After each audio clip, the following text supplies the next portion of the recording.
Bismillahirrahmanirrahim. Assalamualaikum warahmatullahi wabarakatuh. Bersyukur kita kepada Allah dengan mengucap Alhamdulillahi Rabbil Alamin. Berselawat kita kepada Nabi Muhammad dengan mengucap Allahumma sholli ala Sayyidina Muhammadin wa ala ali Sayyidina Muhammad. Anak-anak sekalian, alhamdulillah jumpa lagi dengan saya dalam pelajaran pendidikan agama Islam dan budi pekerti. Pada hari ini sampailah kita kepada bab ketiga, yaitu iman kepada hari akhir. Pada bab-bab yang lalu, bab 1 dan bab 2, saya sudah menjelaskan yang pertama adalah tentang berpikir kritis, yang kedua adalah tentang perbuatan ihsan. Dan kali ini saya akan menjelaskan iman pada hari akhir atau kiamat. Dalam kompetensi dasar yang akan dibahas di situ, yaitu tentang menganalisa dan mengevaluasi makna hari akhir atau kiamat. Karena dalam bab 3 ini kita akan bagi menjadi 3 pertemuan. Pada pertemuan yang pertama ini akan saya bahas tentang makna atau pengertian hari akhir atau kiamat. Yang kedua, kita akan membahas tentang hari akhir atau kiamat menurut Al-Quran. Yang ketiga yang kita akan bahas adalah tanda-tanda kiamat. Mari adik-adik sekalian, silakan dibuka bukunya, buku PAI yang telah dibagikan oleh kalian. Dibuka bab 3, yaitu iman kepada hari akhir. Kita mulai dari pengertian atau makna hari akhir atau kiamat. Hari akhir menurut bahasa artinya hari penghabisan. Ya, bagaimana dijelaskan dalam Al-Quran surat Al-Baqarah ayat 177, juga disebut hari pembalasan. Ini dijelaskan juga dalam Al-Quran surat Al-Fatihah ayat 4 yang berbunyi Maliki Yaumiddin. Adapun menurut istilah, hari akhir adalah hari mulai hancurnya alam semesta ini, berikut isinya, dan berakhirnya kehidupan semua makhluk Allah Subhanahu wa ta'ala. Hari akhir juga disebut hari kiamat, yaitu hari penegak hukum Allah Subhanahu wa ta'ala yang seadil-adilnya. Dan ini dijelaskan dalam Al-Quran surat Al-Mumtahanah ayat 3. Kemudian kita bahas hari akhir atau kiamat menurut Al-Quran. Mari kita simak dan dipahami. Hari akhir atau hari kiamat menurut Al-Quran dibagi menjadi 2, yaitu sebagai berikut. Yang pertama adalah kiamat sugro. Apa itu kiamat sugro? Sugro artinya kecil, kiamat kecil. Yang dimaksud kiamat sugro ini adalah suatu peristiwa yang datangnya kematian pada semua makhluk termasuk manusia yang bersifat lokal dan individu. Jadi kematian seseorang itu disebut juga kiamat, tapi kiamat sugro namanya. Ya, sebagaimana Allah berfirman dalam Al-Quran surat Ali Imran ayat 185 ini kita pahami, kita baca. A'udzubillahi minasyaitonirrajim. Kullu nafsin dha'iqatul maut. Tiap-tiap jiwa dha'iqatul akan merasakan, dha'iqatul merasakan al-maut, mati. Setiap jiwa merasakan kematian. Wa innama tuwaffawna ujurakum yaumal qiyamah. Dan sesungguhnya akan disempurnakan ujurakum, pahala kamu, yaumal qiyamah, pada hari kiamat. Faman juhziha 'anil nar wa udkhilal jannata faqad faza.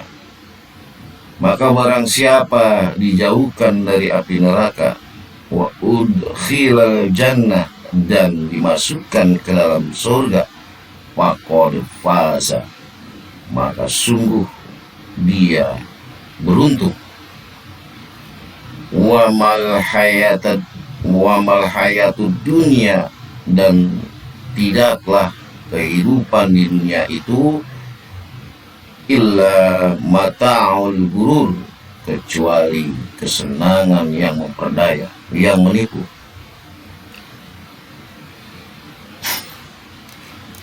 Kemudian yang kedua adalah kiamat kubro. Kiamat kubro artinya kiamat besar, yaitu suatu peristiwa berakhirnya seluruh kehidupan makhluk dan hancur leburnya alam semesta secara total dan serentak. Proses terjadinya hari kiamat tersebut dijelaskan oleh Allah Subhanahu wa Ta'ala dalam banyak ayat. Di antaranya dalam Al-Quran surat At-Takwir ayat 1-3. Mari disimak di sini. A'udzubillahi minasyaitonirrajim. Idza syamsu kuwirat, apabila matahari digulung.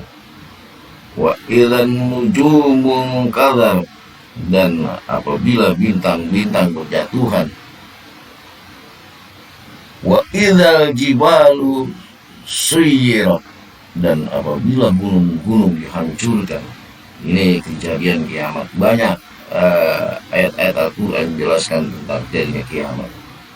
Idza zulzilatil ardu zilzalaha. Ya, dalam Al-Quran surat Al-Zalzalah juga dijelaskan. Apabila gunung-gunung dihancurkan, gunung-gunung diangkat, dibenturkan, semua makhluk ketika itu berterbangan bagai anai-anai, bagai bulu domba yang dihembuskan angin, berterbangan. Itu terjadinya kiamat.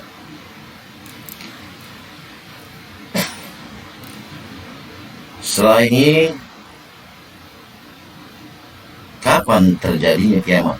Nah, ini tentang terjadinya kiamat itu tidak ada manusia yang tahu, termasuk Rasulullah Shallallahu Alaihi Wasallam. Maka ketika Rasulullah sedang bertausiah kepada para sahabatnya, di tengah-tengah pembicaraan ada satu orang yang bertanya, "Ya Rasulullah, kapan terjadinya hari kiamat?" Ketika itu Rasulullah tidak menjawabnya. Namun setelah acara itu selesai, Rasulullah menanyakan, siapa tadi orang yang bertanya tentang terjadinya hari kiamat? Karena orang itu masih ada di situ. "Saya ya Rasulullah." Kamu yang bertanya tadi tentang kapan terjadi kiamat, betul ya Rasulullah. Sekarang aku ingin bertanya padamu, apa yang kamu persiapkan untuk menghadapkan hari kiamat?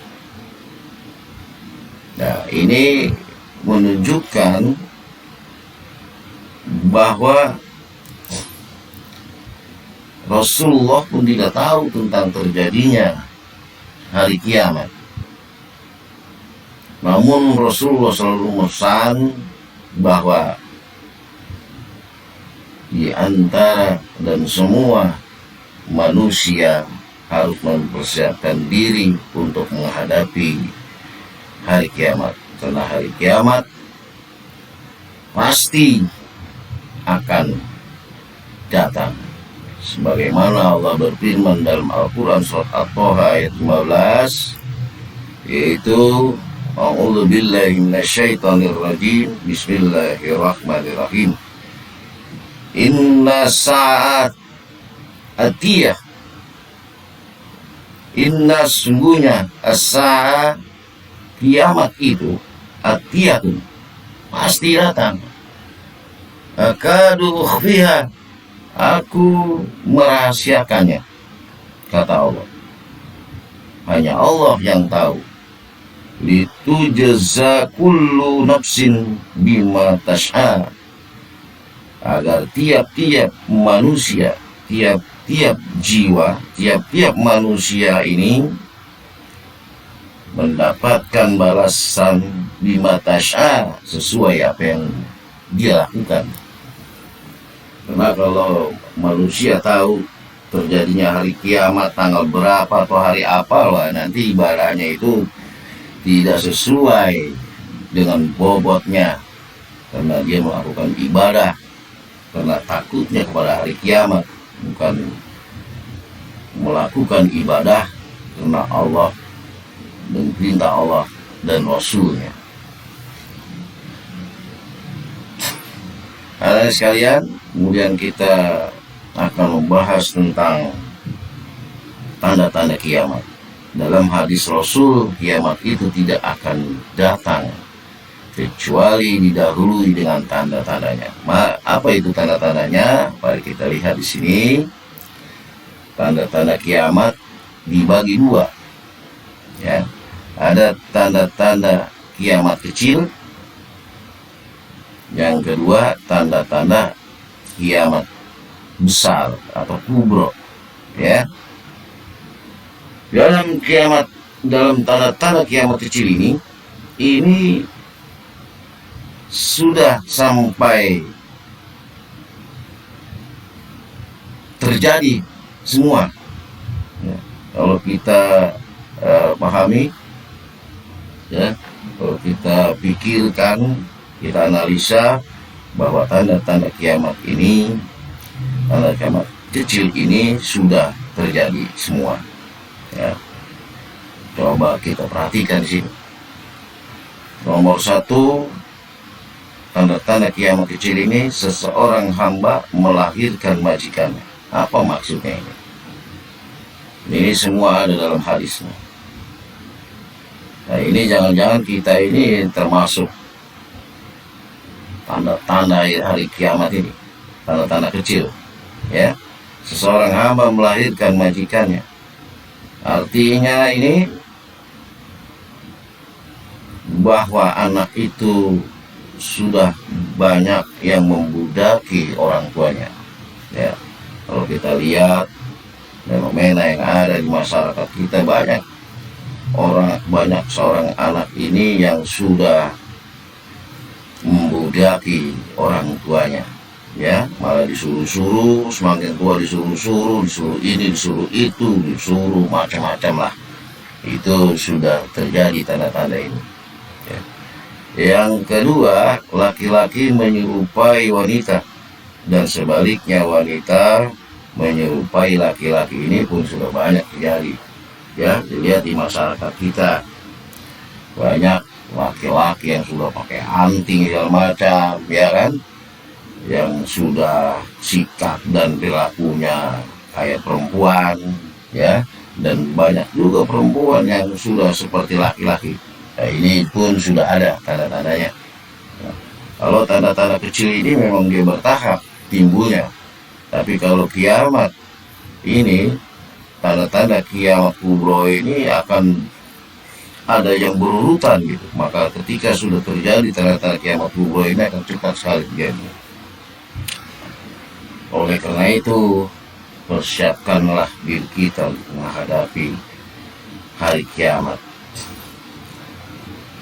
Yang keempat, tanda-tanda kiamat kecil ini, banyak orang berlomba-lomba membangun masjid. Masjid, lihat saja di masyarakat kita banyak masjid-masjid dibangun, di sana dibangun, di sini dibangun, padahal jamaahnya itu masih segitu-gitu saja. Kalau masjid diperbesar, bangun, ditingkat segala macam, ya. Yang kelima, banyak kemaksiatan di mana-mana. Ini udah banyak kemaksiatan di mana-mana. Hukum Allah diremehkan, ya kan? Berzina di mana-mana dianggap zina itu sudah biasa. Sampai ada orang heran kalau hari ini belum melakukan zina. Ya, ini sudah banyak. Ini tanda-tanda ini pun sudah ada, ya kan? Ya. Yang nomor 6 ini, riba timbul di mana-mana. Sekarang kita lihat sudah ada juga riba timbul di mana-mana. Banyak pinjaman online segala macam dengan bunganya selangit, ya kan? Banyak orang minjem juga di online gitu. Ini sudah banyak ini, ya. Ini sudah juga timbul riba di mana-mana. Banyak fitnah dan pendusta penipu ini banyak, ya kan? Medsos di mana saja penipu fitnah banyak, ya. Menipu Anda dapat hadiah sekian miliar, Anda dapat hadiah 175 juta, itu timbul di HP kita itu kan. Itu semuanya bohong dan pendusta semua. Anda dapat hadiah HP segala macam, ini banyak penipu ini. Makanya itu sudah ada tanda-tanda kiamat kecil dan sudah muncul banyak, ya, penipu segala macam, fitnah, pendusta di sini sudah banyak. Banyak musibah, gempa, longsor dan sebagainya, ini pun sudah banyak kita menyaksikan.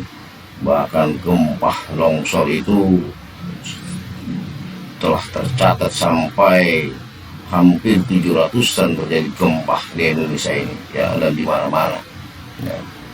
Nah, demikianlah adik-adik sekalian, ini tanda-tanda kiamat kecil. Kemudian mari kita melangkah pada tanda-tanda kiamat besar, ya. Kiamat besar itu suka berurutan dia, ya. Dalam satu masa bisa 3 keluar tanda-tanda kiamat, ya. Yang pertama ini tanda-tanda kiamat besar. Semua ini ada di dalam hadis sahih Rasulullah Shallallahu Alaihi Wasallam. Yang pertama adalah keluarnya Dajjal. Nah, kita perhatikan di sini. Kata Nabi, ciri-ciri Dajjal, matanya buta yang sebelah kanannya. Ciri-cirinya Dajjal, ya. Dajjal mempunyai kulit kehitam-hitaman,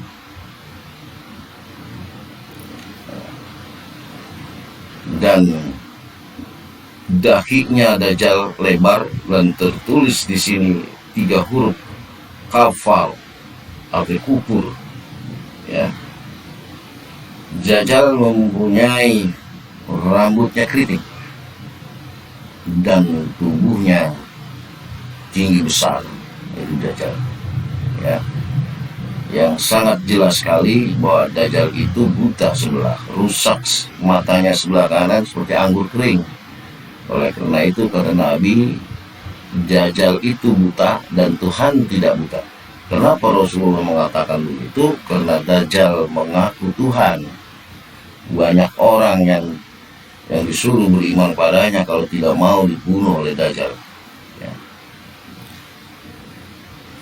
Maka Rasulullah SAW, kalau kalian mendengar Dajjal ada di lokasi manapun, maka menghindarlah kalian, ya.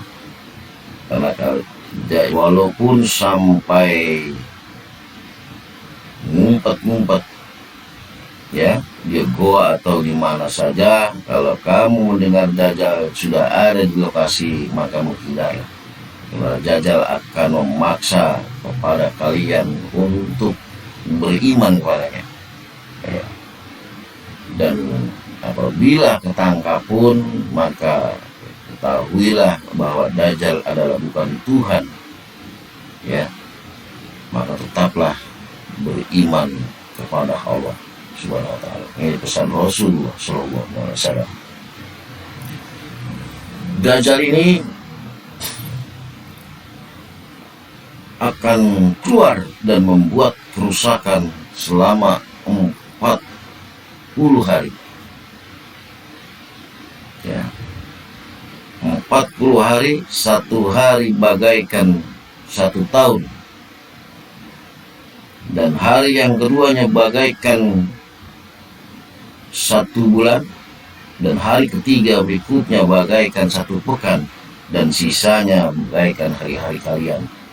Karena ini digambarkan begitu mencekamnya. Kalau 1 hari bagaikan 1 tahun keluar Dajjal ini. Setelah itu, maka setelah Dajjal membuat kerusakan di mana-mana, dan Dajjal akan masuk kepada pelosok bumi mana saja kecuali Mekah dan Madinah. Karena Mekah dan Madinah dijaga, Allah mengutus malaikat untuk menjaganya, ya. Mekah dan Madinah dijaga oleh Allah, memerintahkan malaikat untuk menghalau Dajjal masuk ke Mekah dan Madinah. Dan setelah itu, maka keluarlah tanda-tanda kiamat kubra, keluarlah Imam Mahdi, ya. Karena ketika itu Dajjal sedang menuju ke Palestina, dan di Mekah pun dalam keadaan ramai, ya, membicarakan Dajjal masyarakatnya, sampai semua orang Muslim keluar untuk memburu Dajjal. Maka kata Nabi, akan keluar orang dari Madinah, namanya seperti namaku, yaitu Muhammad bin Abdullah. Dia dari keturunanku, dia bernama Mahdi, ya. Ketika Imam Mahdi ini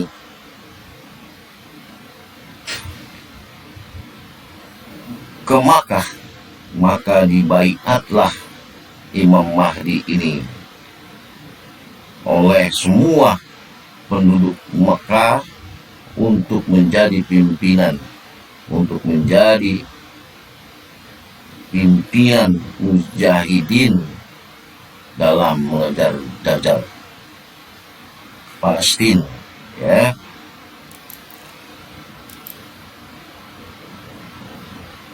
Berangkatlah Imam Mahdi dengan pasukannya menuju Bablat waktu itu, ya, tempat Dajjal di Palestina, ya. Namun sebelum Imam Mahdi menuju ke tempat Dajjal, maka Nabi mampir di sebuah masjid yang disebut Masjid Jami As-Sam ini. Ia akan melakukan sholat di Darul Baidah itu, Masjid Jami As-Sam. Dia akan melakukan sholat asar di sini. Dan sampai di sini, maka keluarlah tanda-tanda kiamat kubro yang ketiga, yaitu keluarlah Nabi Isa alaihissalam. Ya, ketika Imam Mahdi dengan pasukan mujahidin akan melaksanakan sholat asar, maka Nabi Isa alaihissalam turun di situ dengan berpegangan dua sayap malaikat, dan keluarlah air dari rambutnya Nabi Isa. Dan ketika itu semua penduduk sudah mengerti dan sudah tahu bahwa Isa akan turun, ya, karena sudah diberitakan oleh Rasulullah Shallallahu Alaihi Wasallam bahwa setelah Imam Mahdi turun, keluar dan turunlah Nabi Isa alaihissalam. Ketika itu Nabi Isa, kehadirannya sudah ditunggu oleh masyarakat. Lalu Nabi Isa memimpin dan Imam Mahdi untuk menuju benteng di mana Dajjal berada, yaitu Bablot, daerah Bablot itu ya, benteng Bablot. Banyak orang-orang ketika itu memberitahukan kepada Dajjal bahwa banyak pasukan di luar untuk berurusan dengan kita. Kata Dajjal begitu sombongnya, ya buka saja ini gerbang, mereka tidak akan mampu melawan kita. Ya, namun ketika dibuka gerbang, kagetlah Dajjal bahwa yang dihadapi adalah Nabi Isa. Dajjal sudah paham kalau dia ketemu Nabi Isa bahwa dia itu ajal sudah tiba. Dajjal sudah paham ketika itu ya. Maka Dajjal berlari Dajjal karena tidak mampu menghadapi Nabi Isa, sambil meleleh di dalam dirinya, meleleh, langsung matilah Dajjal ketika itu. Setelah Dajjal mati, pengikutnya ini heran. Wah, Dajjal itu katanya Tuhan, Dajjal itu sakti, mandraguna, ya, di tangan kanan bisa keluar api, kirinya keluar air, tapi mati dengan Nabi Isa. Larilah nih pasukan Dajjal lari, ngumpet di batu-batuan dan di pohonan, ya. Nah, disinilah maka pohonan bisa berbicara, wahai kaum muslimin, disinilah kaum Yahudi, maka terbunuhlah semua pasukan Dajjal ya ketika itu. Cuman di antara banyak pohonan-pohonan ini ada satu pohon yang tidak memberitahukan, ya. Pohon itu tidak berbicara, tidak memberitahukan Yahudi itu berada, yang disebut pohon Garkot namanya. Maka di Yahudi sekarang, di Israel itu banyak ditanam pohon Garkot namanya, untuk persiapan hari kiamat nanti berperang kepada orang Islam, ya. Maka dia tanam di mana-mana, ya, di pinggir jalan, di taman-taman, pohon Garkot namanya. Ini kenyataan sudah membuktikan, ya. Nah, setelah itu Nabi Isa dan Imam Mahdi dan pasukan mujahidin, Nabi Isa memimpin, Islam tersebar di mana-mana, ya kan? Semua salib dihancurkan, ya. Nabi Isa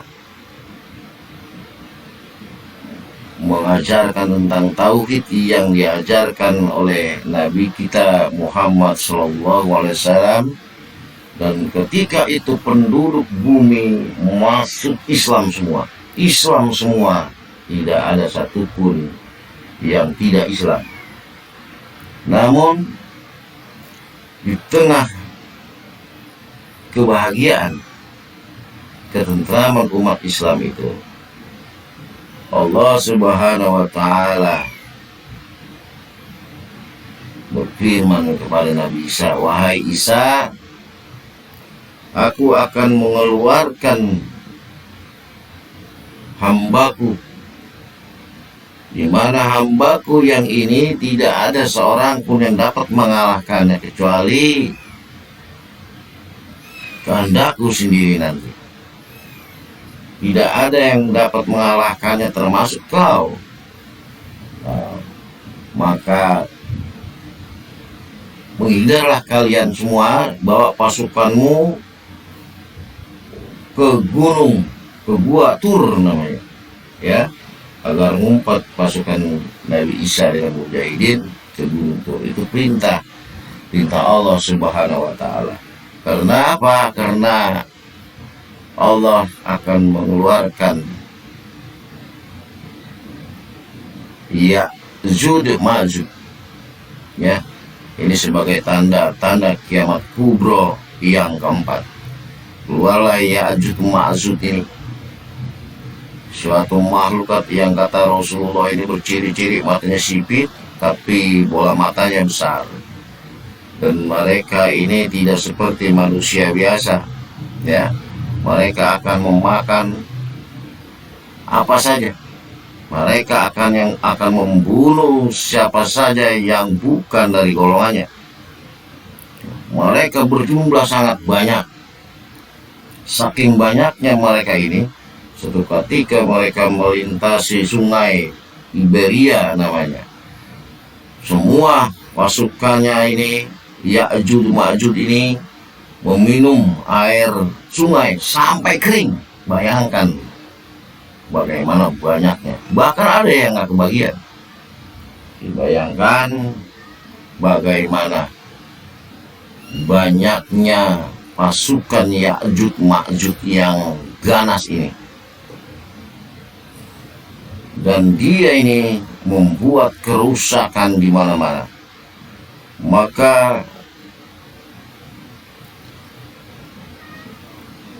kata Rasulullah, Nabi Isa setelah dia mengumpat di gua Tur dan setelah Ya'juj Ma'juj ini melampaui batas, ya, perilakunya ganas, sadis, jorok dan segala macam, maka diizinkan oleh Allah Ya'juj Ma'juj ini agar dimusnahkan oleh Allah. Maka doa Nabi Isa dikabulkan oleh Allah, ya. Nah, ini banyaknya sampai sekian ini Ya'juj Ma'juj ini, ya. Begitu ganasnya Ya'juj Ma'juj, kemudian Allah mengabulkan doa Nabi Isa untuk memusnahkan kaum Ya'juj Ma'juj dengan mengirim hama, ya, berupa hama seperti ini, ya, semut-semut yang begitu banyak yang sekali menggigit langsung membunuh kaum Ya'juj Ma'juj. Begitu pula ulat ini langsung menempel kepada pundaknya Ya'juj Ma'juj, langsung terbunuhlah Ya'juj Ma'juj dengan makhluk-makhluk yang Allah ciptakan, ya. Terbunuhlah Ya'juj Ma'juj ini. Kemudian hari-hari sekalian, setelah Ya'juj Ma'juj lenyap dan binasa, maka Nabi Isa memimpin kembali sampai Nabi Isa wafat.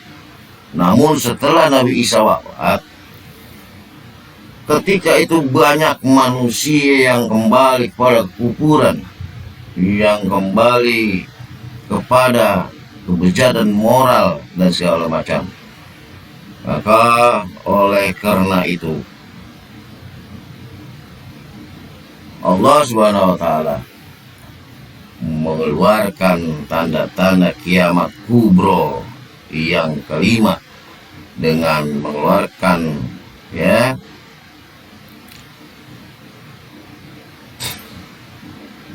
hewan yang dipenuhi dengan bulu ini. Yang hewan ini, ya hewan melata ini menjumpai orang-orang yang tidak beriman itu, dan mencapnya, ya, menstempelnya. Bagaimana caranya ini yang kita juga tidak tahu, ya. Nah, kemudian setelah ini termasuk hewan-hewan melata. Kemudian setelah ini maka Allah menurunkan tanda-tanda kiamat kubro yang keenam. Keenam, ketujuh, kedelapan ini berbarengan terjadinya dalam satu masa. Yang pertama, amblasnya bumi sebelah timur, ya.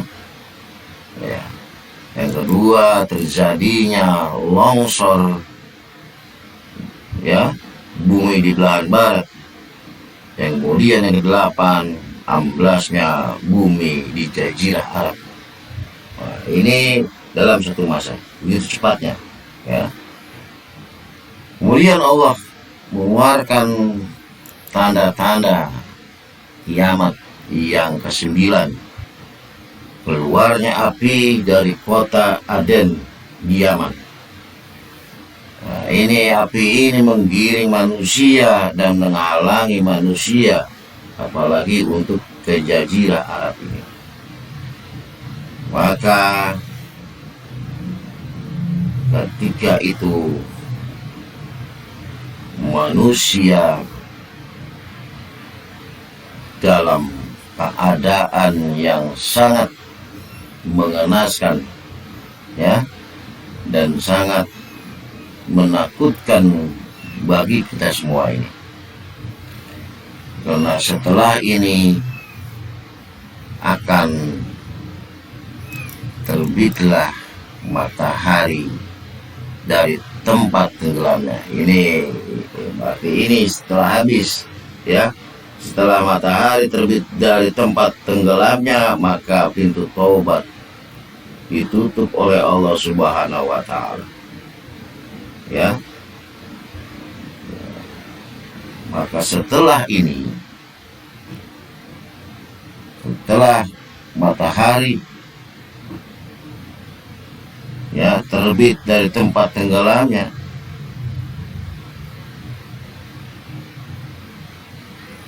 ketika ini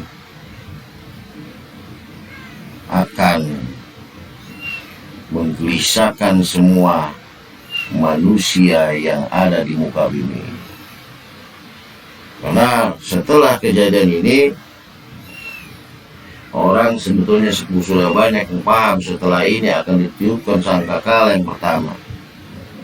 Namun anak-anak sekalian, sebelumnya ditiupkan sangkakala yang pertama, Allah meniupkan angin, ya, untuk mematikan semua orang yang beriman.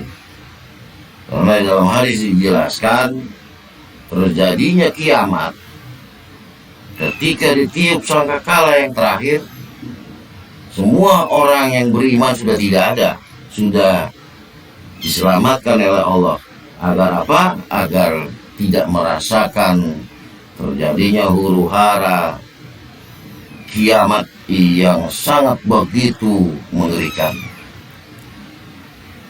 Oleh karena itu, adik-adik sekalian, sampai di sinilah pertemuan kita yang pertama ini tentang iman kepada hari akhir. Maka kita akan sambung lagi pada pertemuan kedua tentang dahsyatnya tiupan sangkakala ke-1 dan ke-2 oleh malaikat Israfil.